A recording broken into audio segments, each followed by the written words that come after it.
Hello and welcome to the Now Spinning Magazine podcast with me, Phil Aston. And in this episode, I'm absolutely delighted to be joined by Carl Palmer, legendary drummer of Emerson, Lake and Palmer, Asia, Atomic Rooster, Arthur Brown, and of course the Carl Palmer ELP legacy as well. So welcome, Carl, and thank you for joining me. Oh, good to be with you, Phil. Thank you. Now, there's a new 3 CD and DVD career-spanning box set which goes over literally 6 decades of your fantastic career, and also includes a 200-page biography as well. This looks a complete labour of love. I mean, were you heavily involved in picking out all the tracks for this? Well, I mean, basically, the autobiography that is in there was started, I think, way back in the mid-'80s. Yeah. And I started recording, my life's sort of experiences, musical experiences, and people I'd worked with on this little dictaphone. Oh, yeah. That I started carrying around. So instead of typing it in on the computer or typewriter or whatever I was using at the time, as I say, it was the beginning of the 80s. So I did it on a dictaphone just because there was a better flow with me remembering what happened. Some of the dates, obviously, I got wrong at the time and had to be rectified later on. But the autobiography then sort of took on another lease of life with BMG. Certain bits they took out of it for various reasons. It would have been probably another sort of 100 pages near enough. But anyway, very happy with what happened with that. Then most of the music really that you're listening to is really to do with the band that I had, which is Carl Palmer's ELP Legacy, or it was just known as the Carl Palmer Band when I started way back in, when was that? That was 19 or 20, when is it, 2001 or way back. Anyway, it's a long time. I tend to forget the dates. So, there's a lot of recordings that happen then, live recordings mainly. So we decided to put it together in one box set, along with a Blu-ray DVD, which was kind of a documentary, really, of my career, various things that I've done throughout the years, and put it all together in a box set, which, we ended up doing. I think the book will be available as an individual item, later on, maybe early next year. But we figured this was a good package. As you probably know, Phil, the ELP catalogue is with BMG. That's right. So this is how it all sort of came together from the start, because they were very keen to keep all of us in-house if they could, and I was only too pleased to stay on with them. I absolutely love it, and I think that the book, including a full biography in a box set, is quite unique. I've never seen that before, so it's a fantastic read for all of you listening to this. I'd like to start at the beginning of CD number 2, actually, which is the band The Craig, which was obviously first called the King Bees. And the reason is I'm originally from Birmingham myself, and I wanted to ask you, I know we're going back a long time, but because a lot of people think about, when they think of the 60s, they think of Liverpool. But the Birmingham scene was just as important, wasn't it, at that time? To be honest with you, I think, obviously there were a lot of groups that came out of Liverpool, as we all know. Yeah. But if you start to look at the groups and musicians, individuals that came out of Birmingham, which was a very industrial town, Americans always ask me, what part of England I'm from. When I explain it to them, I always sort of classify it next to Detroit, because Detroit made motor cars. Yeah, it's a good one, yeah. And obviously Birmingham did too, with Jaguar and Land Rover and so forth. So I think what happened there, because it was such an industrialized town, lots of places for people to go to experience music, lots of different styles of music. I think you ended up, having quite a gathering of musicians, of really first-class musicians. There was lots of places for people to learn their craft. And I remember growing up in Handsworth Wood, and I remember sort of when I was like 10, 12 years old, there were so many different places that my dad used to take me to, whether it be a jazz club over in Streatley, or whether it be the Locarno Ballroom in the middle of Birmingham. I remember that. or whether it be the Plaza, Handsworth, with which was another ballroom, which was just up the road from where I lived, opposite Rookery Road School. There was all of these places, and then if you put all of that together with the various clubs that they had going, you can look at the musicians. You've got Black Sabbath came out of there. There was ELO came out of there. Stevie Winwood. You name it. It goes on and on and on. The Moody Blues. Yeah, the Move, yeah. The Move, which was the Move who were Carl Wayne and the Vikings originally. When I used to tour in England, in Birmingham, I was in the King Bees. It was Carl Wayne and the Vikings, and there was a band called the Cheetahs, and there was the Regan circuit where this woman, Mrs. Regan, had all these various ballrooms scattered around the Birmingham area, from Smethwick to Handsworth Wood to all over. I think she had about 7 of them. Wow. And there was just a load of places to play, so a lot of experience to be had, and a lot of great musicians. I do remember a place called the Chapel Tavern in Livery Street used to have a jam session every Saturday lunchtime, and I ended up going up there. I was about 14, I think. And I sat in with this traditional sort of jazz band, really. Wow.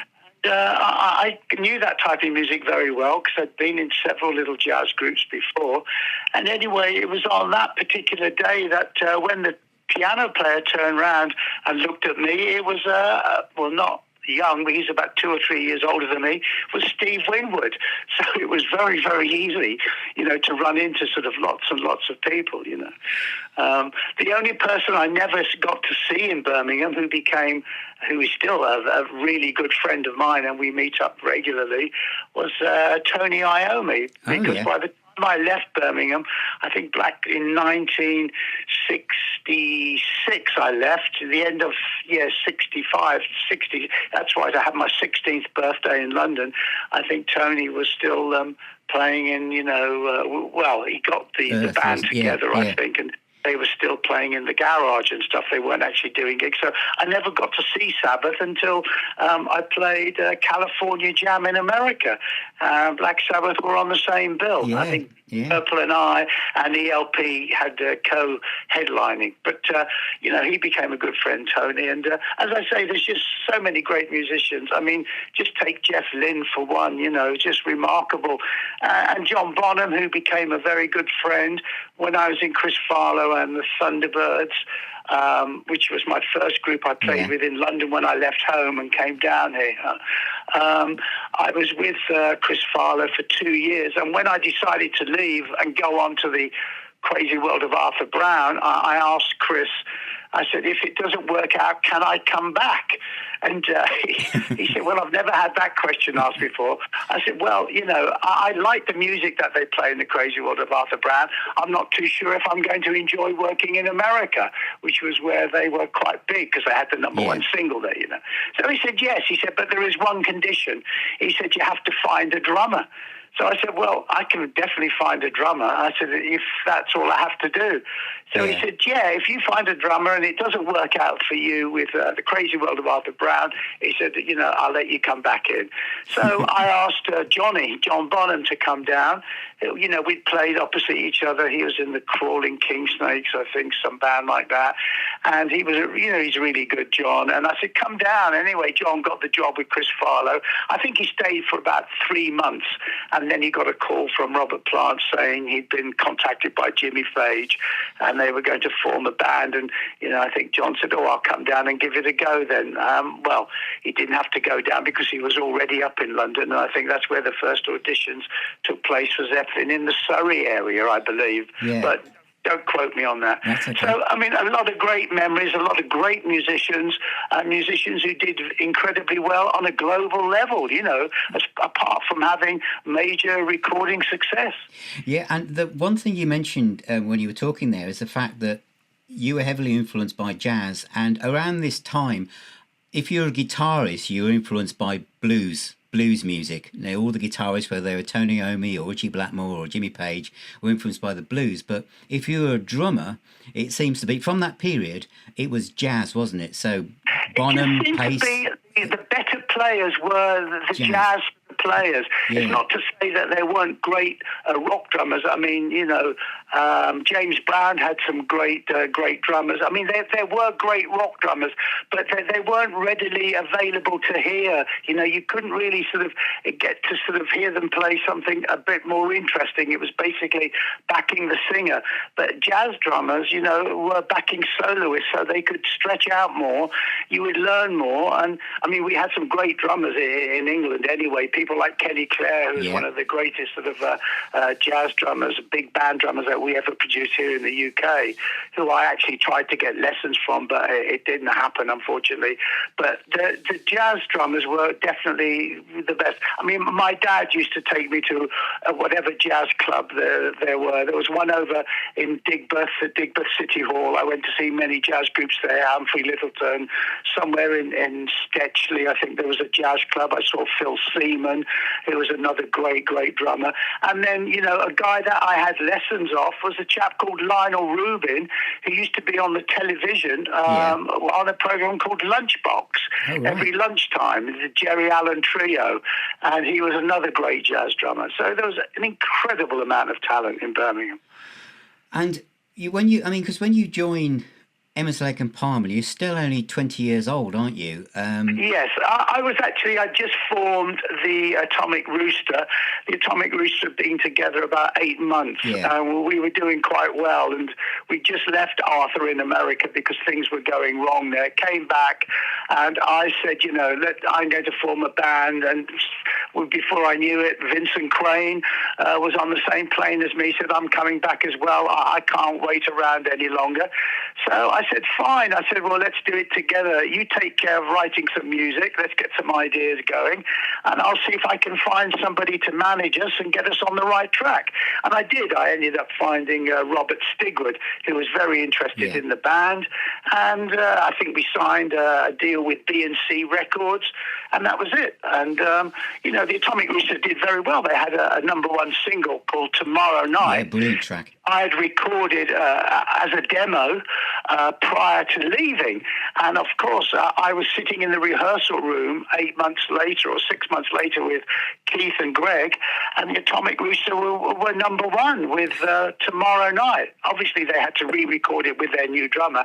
And it was at that stage I thought, maybe I made a mistake here, Because although you just talked about the jazz influences, and obviously lots of drummers around you were also influenced by jazz, but I think one of the things that maybe sets you out to be different is you were also influenced by classical music, weren't you? You wanted to be a musical drummer. My grandfather was a professor of music at the Royal Academy in London. He taught harmony and I believe violin. Yeah. And in our house, there was a lot of jazz. There was a lot of classical. My great grandmother was a classical guitarist. My grandfather was a classical percussionist.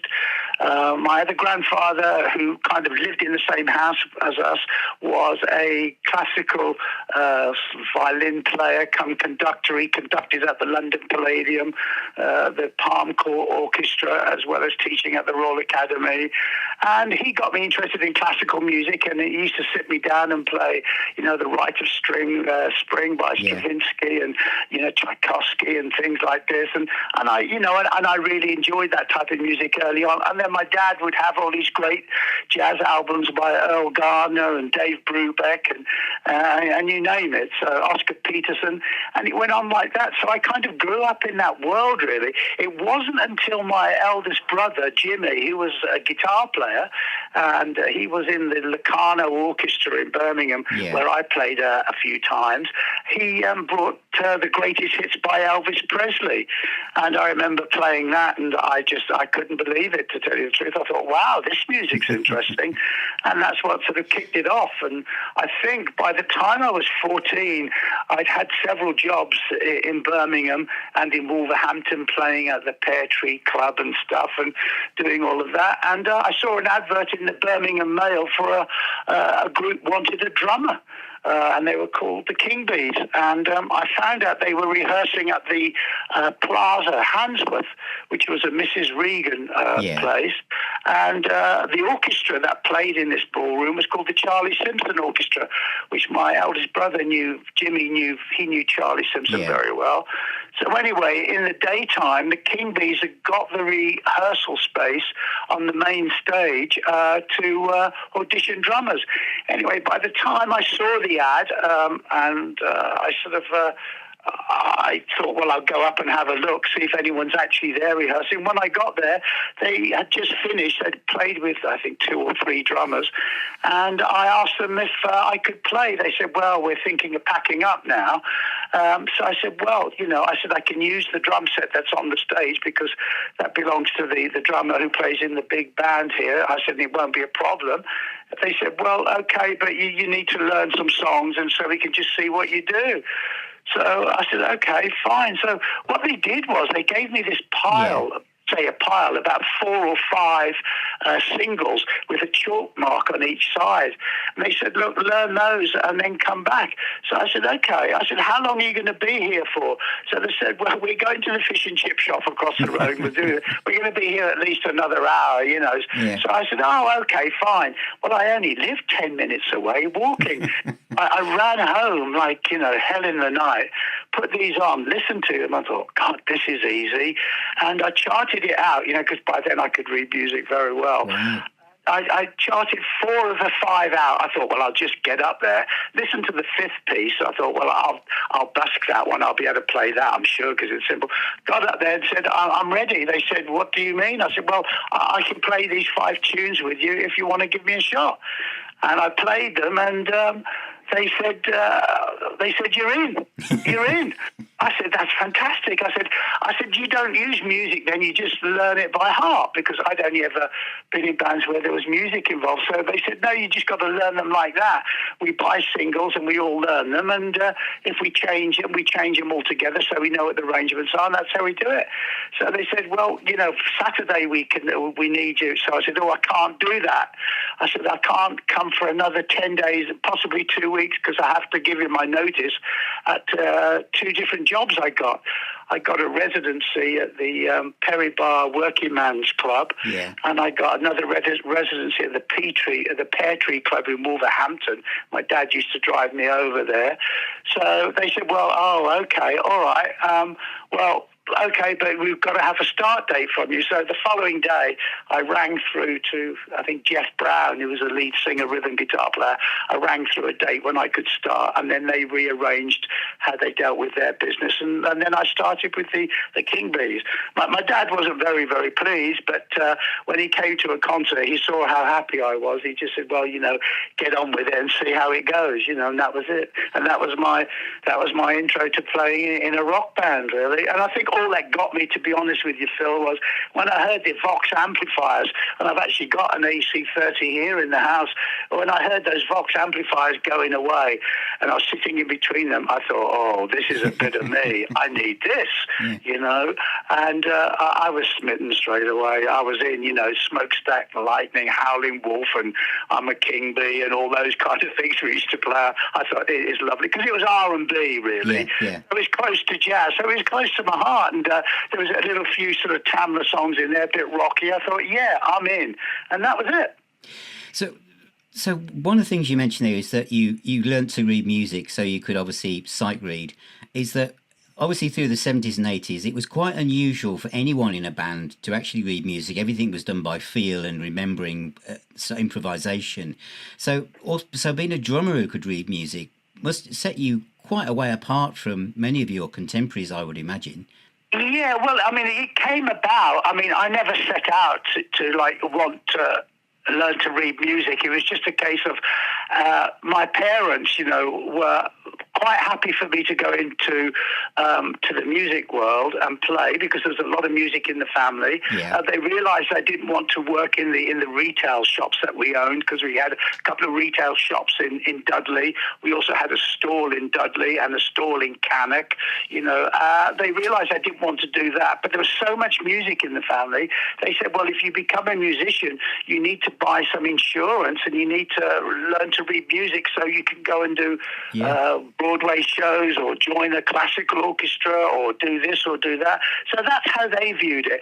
And then obviously when I started to learn to read, and I had various teachers in the Birmingham area, I really found it incredibly interesting, unbelievably interesting. And it rode my boat, as they say. And when ELP was formed, Keith Emerson was a very, very good reader of music too. So, I wasn't the only person who could read music that I ever played with. There's quite a few of them, but they didn't really talk about it because it was a little bit sort of, you're not meant to sort of do things like that. You're meant to be a rocker and, just learn it by ear and play, which we all did as well. So we having both the sort of understanding to be able to write it down so you know what you played, and just learn it by ear, by developing your sensitivities and things to the music, and hearing stuff and being able to play it, that was a big advantage as well. So having the two, really helped me basically throughout my career.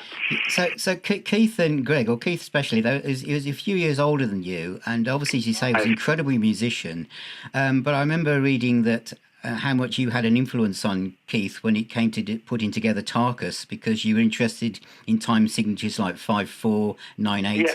And I wonder... Well, so what happened there with Tarkus, I had basically this rhythm, which I played to Keith, and where the accents were in this 10/8 or 5/4, however you'd like to look at it, I said that really could be where the melody should start on these accents. That should be the kicking off point to build a melody, if it works. And he tried it, and it did work. And we worked together sort of a lot like that, really. Keith was a great musician, and he was always open to the rhythmical side of music as much as he could possibly be. For him it was very important because the piano is a percussive instrument anyway. So we hit off on many points, to tell you the truth. In actual fact, just as a matter of interest, I wasn't the first drummer with Keith and Greg. The first drummer at the audition was Mitch Mitchell from the Jimi Hendrix Experience. Really? Yeah. Yeah, I don't know quite what happened there, but I got the call from Keith's manager at the time, when Keith had a band called The Nice. Stratton Smith, I believe, was the manager, and he called me and said, would I like to come down and play? I didn't know who Stratton Smith was. He told me he was a manager of The Nice, and I think what happened was something went wrong with Mitch. I'm not exactly sure, because I was a big Mitch Mitchell fan anyway. Something went wrong there, and then I got the call from Stratton Smith, and he told me what it was all about, and I was sort of, I suppose I was the young gun in town at the time, that's for sure. Playing with Arthur Brown and coming back with the Atomic Rooster, it was that they just looked around for whoever was the most powerful, the youngest, and the best at the time, I suppose. And that's how I got the offer. I was a little bit put back because I just signed up to buy a brand new Mercedes van with the Stigwood organisation, and I'd taken out some money to put down on this van and things. And I thought, I can't start jumping ship now. But as time went by, I think it took about 2 months for me finally to make up my mind, and I went over. First of all, I said no, and then Greg Lake got on the phone and was really, not pushy, but saying, hey, I think we can make this work, and I think this will be unbelievable. Let's not miss the chance, and it went on like that. And anyway, cut a long story short, history is well written, well documented. I ended up joining them, and that was it. But also, you continued to carry on with your family's kind of enthusiasm for you to be a fully rounded musician, in that by the time you were doing brain salad surgery, by this time the band's huge, but you continued to have lessons. You were with Gilbert Webster at the Guildhall School of Music, so you continually wanted to further your skills as a proper musical drummer. Yeah, well, to be honest with you, it's like I said, Phil, once I learned to read basic sort of drum music, you get quite enthusiastic about it and you get, quite inquisitive.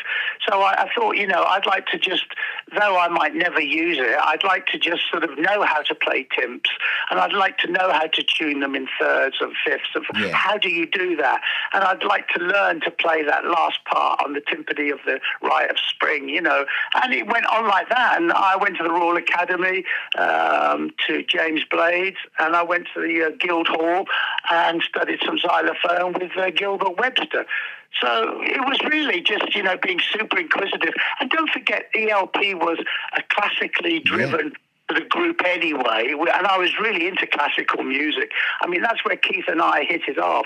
I mean, though Keith had already experimented with classical pieces with the Nice, which was fantastic, I was really into people like Jacques Lussier, who played like Bach in a jazz trio, and he did such a great job. I mean, I just loved it, and I love that Dave Brubeck album, Time Out, which had sort of like classical sort of influence pieces on it. And of course, what Keith was doing, I really, one of my favorite groups was the Nice.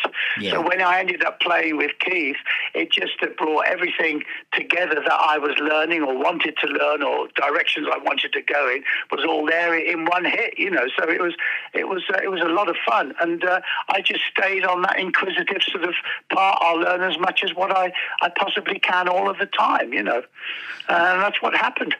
Well, I want to now go to the first track on CD1, which is Concerto for Percussion, which you did with Joseph Horowitz. Yes.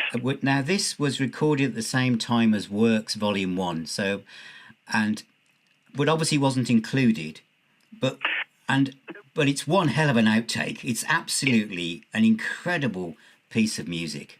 Yeah, well, I mean, what happened there was we decided that we wanted to make a double album, have a side each, and one side for the group, which ended up being Pirates, which was like this epic piece. Well, Keith had already started on a piano concerto, so I thought, maybe I should see if I could get, a percussion concerto. I mean, Evelyn Glennie had been doing a little bit of that or experimenting, but no one had one written for them. I mean, I couldn't write it all because it would just be too much for me. But I could write all the parts, for the timpani, for the xylophone. I could do all of that. But the actual themes and really getting something that would be of a level, it would be better to hand it over to someone else. And, two heads are better than one type of thing. So Joseph Horowitz was a composer, teacher at the Royal College of Music. Yeah. I think he actually taught Rick Wakeman harmony, to tell you the truth, years ago.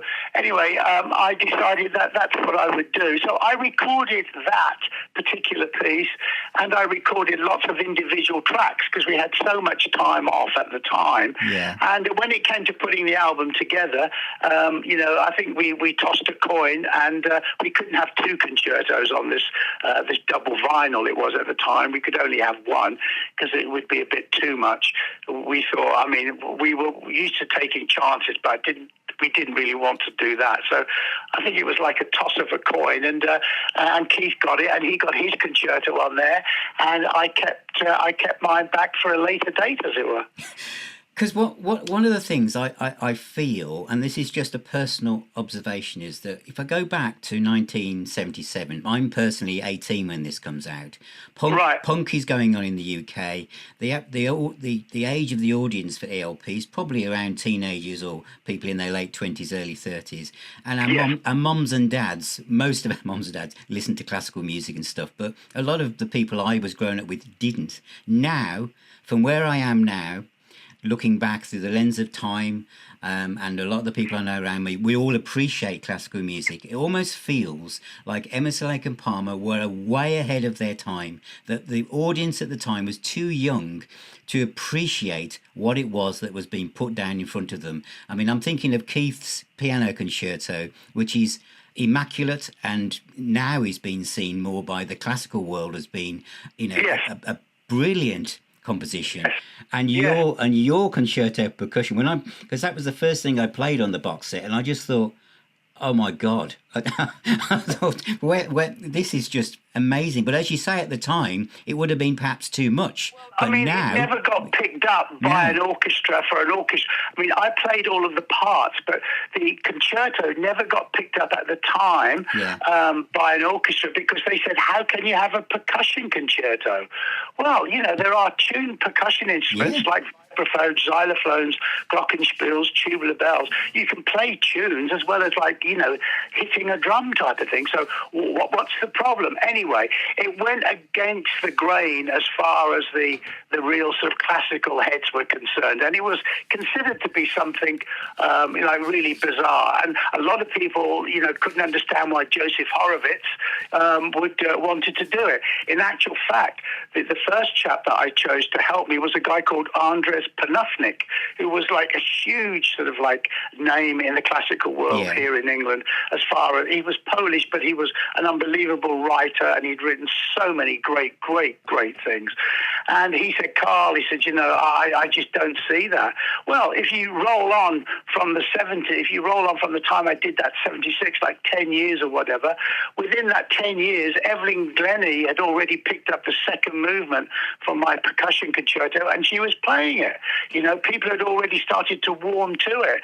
They just didn't want to be able to play it all because it's a bit tricky, and I suppose you've got to divide what I played between four people, and you need to have an actual drum set with concert tom-toms, the 6, 8, 10, 12, 14 and whatever. You need those there. So the special equipment needed. There were tuned crotals, which are tiny little thick discs of roughly about 6 to 7 inches in diameter, and they're tuned. There were things like that, tuned gongs. There was a specialist equipment that was needed as well. So it never really, rang the bell quite as loud as what I would have liked it to have done, but it will always be there, and it will be picked up eventually. And, I know that another one of the movements has been played by another orchestra in, I think it's the fourth movement, I think it's been played by an orchestra in, is it Germany or America? Yeah. Anyway, so it's been picked up. But at the time, it was really considered an oddball, risque thing to do. But I mean, that's what music is all about, isn't it? Trying to push the boundaries if you can. Absolutely. And the other ingredient, of course, that you had, apart from all this musical training, is you were a showman. I mean, where did all that come from? Well, it came from, my dad took me to, where was it now? It was one of Mrs. Regan's concerts, ballrooms, but it might have been in Stetchley. Anyway, he took me to one of these ballrooms. In the Birmingham area, we had lots of ballrooms where people actually did formation dancing and Latin American dancing, and they'd have a proper orchestra. Anyway, he took me to one of these ballrooms. That was a Regan venue, Mrs. Regan's venue, and I saw a group, a man called Eric Delaney. And Eric Delaney was a drummer, and he had 2 bass drums.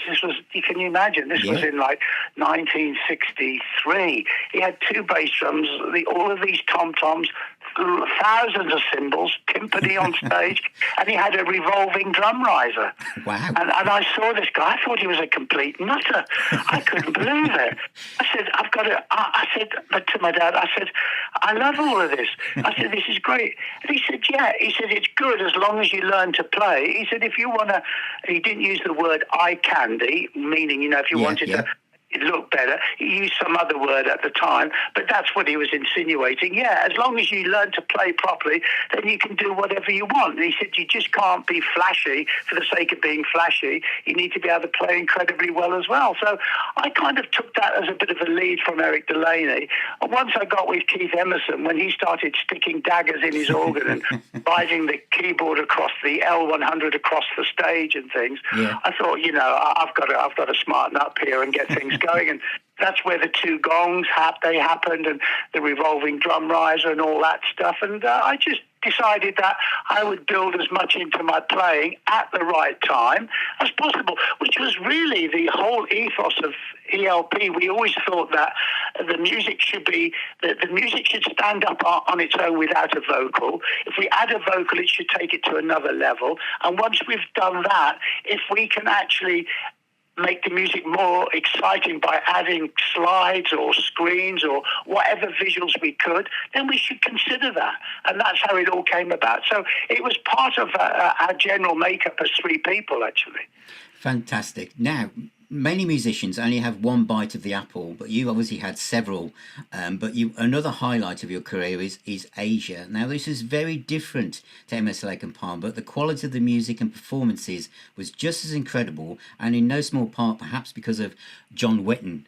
What was it like working with John? John Wetton was probably one of my, I hate to say best friends because that sounds a bit like a teenager, but John Wetton was really a great friend. He actually came along. I mean, we went back years.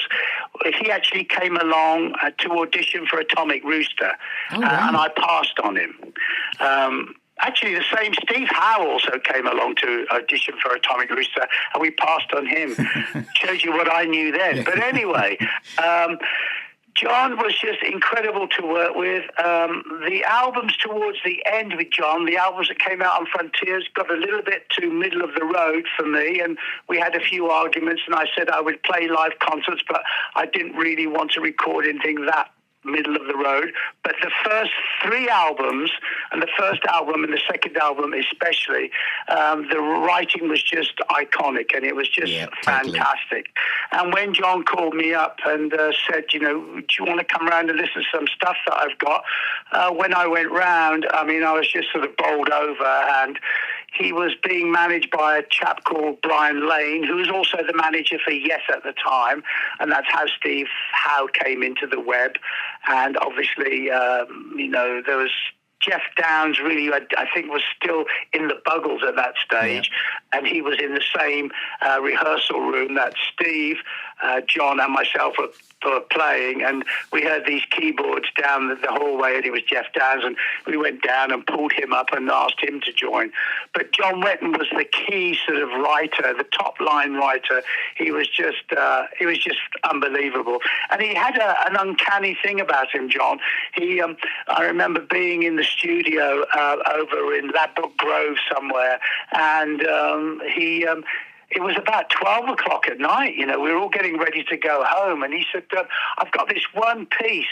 He said, it'd be really easy to learn. He said, I haven't played it to anyone yet. He said, but have a listen to this. And he played us this song. It was called Heat of the Moment. And it was a bit like a country and western song. Really? Wow. I said, that's weird, isn't it? I said, it's in 3/4. I said, do you really want to? He said, no. He said, it's not going to be in 3/4. It's going to be in 4/4. But I want you to play this drum beat in each one of the spaces. Boom, boom, boom, blah, boom. I said, yeah, got it. I said, so, well, why don't we just run it down quickly and then we come in and record it tomorrow? Anyway, we started playing it. And you know something, 2:30 in the morning, we got one in the bag, and it was Heat of the Moment, and it was number one for 7 weeks in America. Well, it still sounds absolutely fantastic now, doesn't it?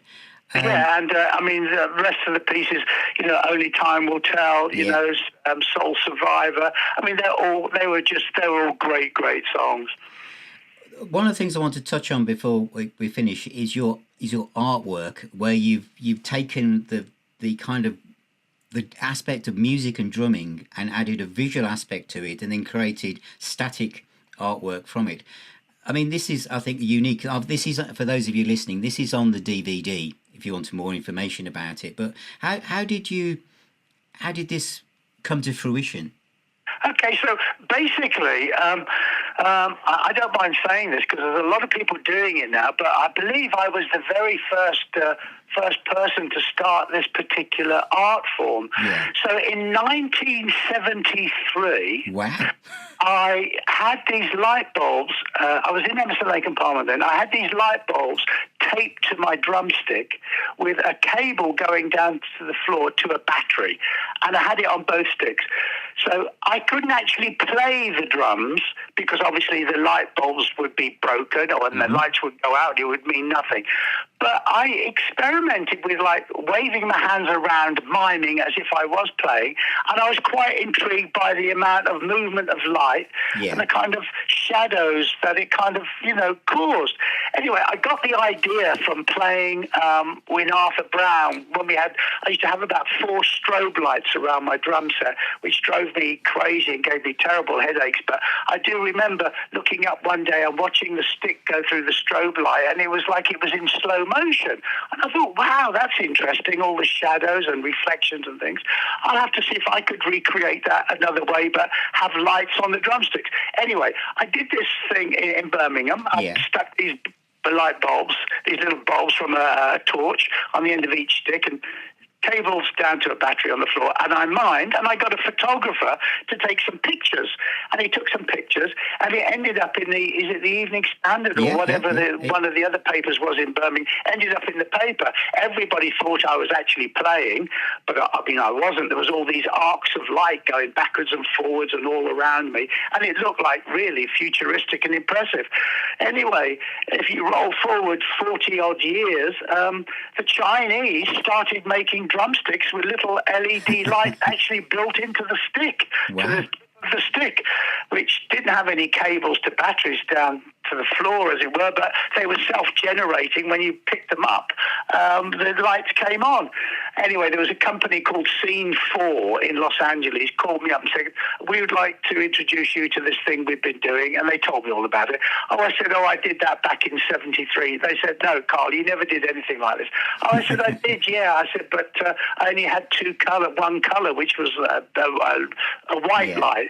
I said, I've tried the sticks that you're talking about with the colours. I said, but they go out and this. They said, we can't believe you started doing this in 73. So I actually went up into the loft and I found the old picture and I sent it through to them. They said, wow, that's incredible. Could we do something with you? So I said, fine. And I started setting up in a room, a dark room with my drum set, surrounded by curtains, using these are sticks made in China, which are superior now, by the way. Yeah. The last 5 years, they're absolutely fantastic. And I might use a different colour in each hand. And I use 2 cameras now, different shutter speeds, and I get to capture not only the movement of light, but the reflections and shadows that it creates, plus the reflection from the drum set because it's stainless steel. I've always played stainless steel drums. We get some incredible sort of pictures, and I've been doing it now with Scene 4 for just over 15 years. I think we've given about somewhere between $40,000 and $50,000 to various charities in America. And it's just one of those things that's always intrigued me and stayed with me. And I think I've had 2 art books out with Scene 4, and I think we're about to do, actually I've got the title, I'm going to call it Portraits in Percussion. I'm going to do a third sort of catalogue of pieces of art. So I'll probably do that. Probably in the summer this year I'll start. I've got some ideas. So what I end up doing is I end up playing like the rhythm of Tarkus. If you see it in music is one thing, but if you see the way it looks in light, when the actual movement of lights move per note, per accent, it's really incredible when you can capture it the right way. I mean, one canvas, say me playing a piece like Tarkus, might take me 6 to 7 hours to get it right. Not to play it right, but just to get the right camera angles and flap around with the shutter speeds and this and that. But when you get it, it's actually magical because I don't fuss with it afterwards. It's organic, it's as it happened. It's the real thing as it happened in that moment in time. So that's what makes them unique. I mean, plus the fact I only ever do small amounts. If I produce a piece of art, it's like 100 or 500 for the world. Not just 500 for Germany, another 500 for France, 1,000 for America. It's usually like 500 for the world, and that's it. And when they're all sold, the plates get taken away, so they can't be printed off again. No, it's absolutely fantastic, and as you say, you've raised a lot of money with your Art of Giving Foundation, and then CD3 I'll finish on, which is the Carl Palmer Band, Carl Palmer's ELP Legacy, and this is all the live material. Now, these 2 musicians you've had with you, Paul Bielatovich and Simon Fitzpatrick. Yeah, I mean the way Paul plays the guitar, which is almost like Keith's keyboard. And how the music you generate, the music on this CD in this part of the box set is complex, it's exciting, it's progressive, it's it's just amazing. I mean, I think this box set will bring a lot of this to people's ears who maybe have just lived it, not so much in the past with the ELP stuff and Asia stuff, but it will really make them aware of just how amazing your band and the ELP legacy is. Well, to be honest with you, Phil, the biggest problem that I've had, I mean, we trigger a lot of synthesizer sounds from both guitars. Oh, yeah. Triggers a lot of keyboard sounds, and you can do that now. Technology is that advanced. Simon Fitzpatrick, who plays a 6-string bass and a Chapman stick, which is a 10-stringed instrument, can play chords and the bass line at the same time. Plus, he can trigger synthesizer sounds. And we've got all of that programmed. My biggest problem was, because I wanted to carry on with the Emerson, Lake and Palmer music, because I believed in it so much, you know, from an art point of view. I believed it was really deep, and it was in a sort of area of its own. I didn't really want to have a keyboard player because I figured he'd only ever be compared to Keith. Sure. What I needed to do was try and present it in a different way, maybe a bit more exciting in certain ways, you know, and that's why I chose guitar. And it's taken a long time to get it to this standard, but right now, I mean, we're playing to 2,000, 3,000 people a night in America, and I'm really proud of it. And I don't know if you know, but the show that I have right now is I actually play 7 songs with Keith and Greg on stage with me on film, and they're perfectly in sync with my drums, and all the keyboards are playing. Keith's up there, Greg's up there, and then I play another 6 pieces with Simon and Paul. It's all integrated together. But what I do is we had a DVD from the Royal Albert Hall in London, and it was a 5-camera shoot. Wow. And we had the audio tracks recorded separately, each individual track, all the keyboards, all the voices, all the bass guitars, acoustic, all of the drums. So what I did, I got these tapes, I completely removed my drums. I kept all the footage of them singing and playing with the actual audio, and I play my drums live in situ in the venue. So when you hear the band playing, we're mixing all the keyboards because they're on separate tracks. It's Keith Emerson up on the screen playing them. It's Greg Lake singing, and there's the 3 of us again. So that's what I'm up to now, and it's worked incredibly well, along with having Paul and Simon, you know, where we play other pieces like Tarkus and Carmina Burana together, and sometimes Paul and Simon come out and reinforce some of the ELP tracks that I play with Keith and Greg. So it's turned out to be something, you know, quite magnificent. I'm really pleased with it. It's only because of technology and the fact we recorded a DVD with the separate audio lines, which meant I could take the drums away, add them live on any night, and then remix Keith Emerson's keyboards and Greg's voice into the mix for that night, and have them on screen perfectly in sync, playing and singing. It must be incredibly emotional, not just for you, but for the audience as well, to actually witness that.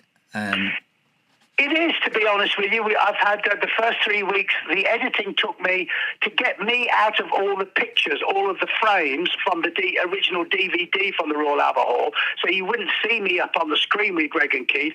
You'd see me live on stage, and then that would be projected onto a 3rd screen downstage. Keith and Greg would be left and right. To get to that stage where you never saw me except in the hall playing live, so you knew it was me because I looked that much older. To get to that stage was between 8 to 9 weeks of just editing video footage. You know, that was quite difficult to remove the drums, and it was quite emotional. I'll be honest, the first couple of weeks was emotional, and then after that, it was man at work. You know, I just wanted to get it done. I wanted to get it done to the highest standard. I knew that Greg and Keith would really enjoy and appreciate this, because I'd investigated the holograms before, and holograms are a bit, they're a bit spooky and they're not real. No. And here am I sitting with a DVD, which did get released. It was group approved. It was released on Sanctuary. Yeah. got released, and here's Greg and Keith at their very best, at the top of their game, and I can take the drums away because it was all the audio feeds were recorded separately, so why not use that? And that's what I've done, and I've got the new AI program now, and I've managed to improve some of the footage because it was a little bit grainy. Some of it wasn't as sharp as what I would have liked it, but it was the early 90s when we did that gig. It's not exactly IMAX, but it's so good now. I mean, it's good enough to go and show the public, you know. Yeah, brilliant.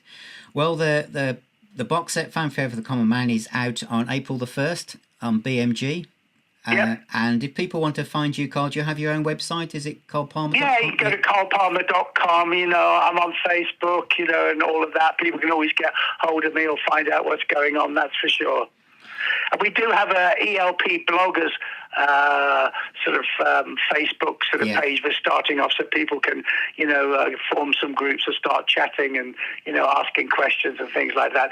That'll be coming very soon. In actual fact, I think it's made. I think they're going to launch it sometime next week. Yeah, but you can always find out what I'm doing. I'm back in America in July, and hopefully we are trying really, really hard to see if we can get into England and play some dates just here in England first of all. And let the public see, you know, this new show, which is the return of Emerson, Lake and Palmer. Well, thanks very much, Carl. Thanks for your time this afternoon. It's been wonderful to talk to you, and some great stories. And obviously, the music is just ageless and stands up now just as much as it ever did. In fact, I would say that Emerson, Lake and Palmer's legacy is more relevant now than it's ever been. Oh, well, that's very nice, Phil. Thank you for the kind words. Very much appreciated. That's absolutely fine. So thank you. Take care, Carl, and hopefully I'll talk to you again. Thanks for the interview, Phil. No problem at all. Thank you. Bye-bye. Bye. Bye. A big thank you to my guest, Carl Palmer, from Emerson, Lake and Palmer, Asia, The Crazy World of Arthur Brown, Atomic Rooster, Chris Farlow, Asia. I might have already said that. But what fantastic stories. Wonderful to hear about the Birmingham scene as it was, the stories behind some of the classical music, infused music from ELP, the Asia stories as well, and of course what Carl's doing with his art, the Art of Giving Foundation, Portraits in Percussion, which sounds like a great book, and of course the ELP legacy, where we're able to see Keith and Greg on screen, on stage with Carl, Paul and Simon. So thank you for listening, thank you for being here and subscribing to Now Spinning Magazine, the podcast, the YouTube channel, the website, the Facebook group. Thank you for all of your support, and I look forward to talking to you on the next episode of the Now Spinning Magazine podcast.